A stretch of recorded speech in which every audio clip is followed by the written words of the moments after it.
Record swim meet. January 18, 2025, Indianapolis, Indiana, USA. The Aquatic Center's facility manager flipped on the overhead lights for the main competition pool. The water surface flashed into view, blue and glassy. Seeing it seemed to accentuate the sharp smell of chlorine. 5 a.m. Outside it was cold and dark, but inside the water was at a perfect 79 degrees Fahrenheit. The temperature and deep, wide lanes were perfect for fast times. When the rest of his team arrived, the manager emphasized the importance of the upcoming meet. He ordered rechecks of the water's pH level and the filtration systems. "Everything needs to be spotless. All eyes are on us today," he said earnestly. Then he personally inspected the floating lane lines to make sure they were perfectly straight and tight. As the manager checked the installation of electronic timing pads for each lane, Marla Coombs, the lead meet official, arrived. She wore a blazer with an insignia indicating she was in charge. She liked to arrive earlier than the rest of her staff and walk the pool deck while it was still quiet. It brought back memories of all the meets and pools around the world where she swam, including at the 1992 Olympics. When the full collection of meet officials arrived, Marla shuffled them into a briefing room next to the pool for an inspirational pep talk. "Let's run a clean meet today. Let's show the world that Indianapolis knows swimming. When we do our jobs correctly, all the attention is on the athletes and not on us. They deserve it. They've trained for years to get here. Hopefully we see some records broken today." Officials left the meeting energized and took their positions at the timing stations, announcing booth, and at the controls for the large screen showing race results. Marla Coombs nodded her approval that everything was precisely ready. Outside the Aquatic Center, 2 older teenagers huddled together in the cold, waiting for the doors to open. They were part of an anxious crowd of hopeful spectators and were sent to save seats for the family of swimmer Dina Farris.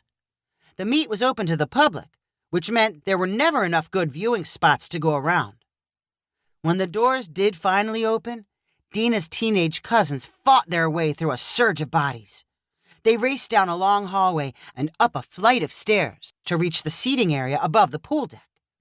They found an unclaimed block of 20 seats and frantically threw coats, scarves, and hats onto chairs to show they were reserved. The teenagers heard countless questions about needing all those seats. Plenty of people looking for spots muttered something like, "You can't save that many." But the teenagers were not intimidated and did not give up ground. Their tenacity and cold weather tolerance made them especially qualified for the seat-saving job. They sent texts with pictures to other family members to show where in the stands they were located. The next of Dina's relatives to arrive were a set of grandparents. They waved excitedly to her cousins and took seats in the lowest row of the reserved block. "Nice seats," Dina's grandfather said. "I'm glad you're here to help us save them," one of the cousins replied, looking around at the growing crowd surrounding them. "Some of these people look ready to throw our coats and stuff into the pool." Down below, no swimmers were in the water yet. Meet officials scurried around checking and rechecking participant lists. Morning sunlight was now visible in the windows at the top of the building's walls. 2 sets of Dina's aunts and uncles arrived, along with more cousins. They were followed by a second set of grandparents. Everyone pulled off their outer laying of winter clothing to avoid suffocating in the warm, moist air surrounding the pool. "You must have woken up pretty early," Dina's aunt said to her grandparents. "How long did it take you to get here?" "We were on the road for 2 hours. Lots of slick patches," Dina's grandmother replied. "But we would have driven 4 hours if we had to. From what her dad says, this is Dina's most important race of the year." Everyone in the family's block of seats picked up their phone as a group text arrived from Dina's father. He was letting them know Dina had arrived and was getting situated downstairs. 10 minutes later, he appeared in the stands and happily greeted all family members before further explaining the situation. "Dina's down on the pool deck with her mom and coach. There's not a lot of room, and I always make her nervous before she swims, so I think I'll stay up here." As he spoke, a mass of swimmers suddenly walked to the edge of the pool and dropped into the water. "Warm-up time," Dina's dad said, gesturing toward the frantic activity. Lanes filled with multiple swimmers, churning and slapping at the water as they plowed back and forth. "I don't see Dina. Where is she?" one of her aunts shouted. "Probably in the pool we can't see," Dina's dad replied. "They use that one for warm-ups, too."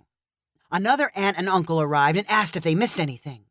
The others assured them that the meet had not really started.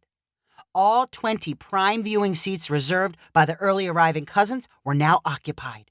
Spectators without such good family connections were forced to stand in aisles and hallways because the stands were packed to capacity. After 30 minutes of warm-up swimming, the meet announcer's voice blared from the building's sound system, welcoming participants and spectators and introducing the first event. The names of the first heat's participants were read as they appeared on the electronic billboard. Dina's family recognized none of the names. After the start signal, 8 swimmers dove into the water and swam the 100-meter freestyle. The race was close, and nearly everyone in the stands paid attention and clapped for the winner. The next heat began a minute later. New races continued relentlessly as swimmers surged back and forth across the pool with their names and times announced over the loudspeakers. Cheers erupted for new pool records, which were highlighted on the big screen. But with each race, the crowd's enthusiasm and interest level dropped. Dina's dad got a text message from her mom. He announced to the rest of the family, "It looks like Dina's in Event 41. "Oh, I'm so nervous for her," one of her grandmothers said. "All those early morning practices leading up to this moment, but I still don't see her." "We've got a while to wait," her dad replied. "Lots of heats before we get to Event 41. Dina's teenage cousins scrolled through their phones while barely glancing at the swim action. The adults chatted about other relatives and what they would be doing for upcoming holidays. 2 of Dina's uncles found a snack bar downstairs and returned with armfuls of soft pretzels and dipping cheese. Dina's dad continued to thank everyone for coming and raved about how great their seats were. He updated the family with estimates on when Event 41 would start. "Another 30 minutes and we should be there." "Okay, 15 more minutes. We're getting close." "5 more minutes. Get your phones ready." As the final heat for Event 40 finished, Dina's dad checked the settings on his phone camera, ready to film the upcoming race. One of her grandmothers said, "Soon we'll be watching her like this at the Olympics." "All right, here we go. Get ready to scream your brains out," Dina's dad shouted. Finally, 2 hours after the meet began and more than 4 hours after the block of seats were saved, the announcer called the first heat for Event 41. "This is the 25-meter backstroke for 7 and 8-year-old girls." 8 little girls in swimsuits lined up poolside. "I see her," Dina's aunt yelled. "Lane 3 in the yellow cap." The block of family members yelled as they heard Dina's name announced. At the start signal, an intense-looking Dina semi-belly flopped into the water and churned across the pool to the deafening cheers of her relatives. She touched the wall in 26.5 seconds, placing second in the heat. "She almost won! That's her personal record!" Dina's dad cried as he took a picture of the billboard showing the race results. "Well, that was awesome," one of Dina's grandpas concluded. "Best race I've seen in a long time." "So, that's it," Dina's dad said in a relieved voice. "We can go see her now, and everyone's invited over for lunch to celebrate."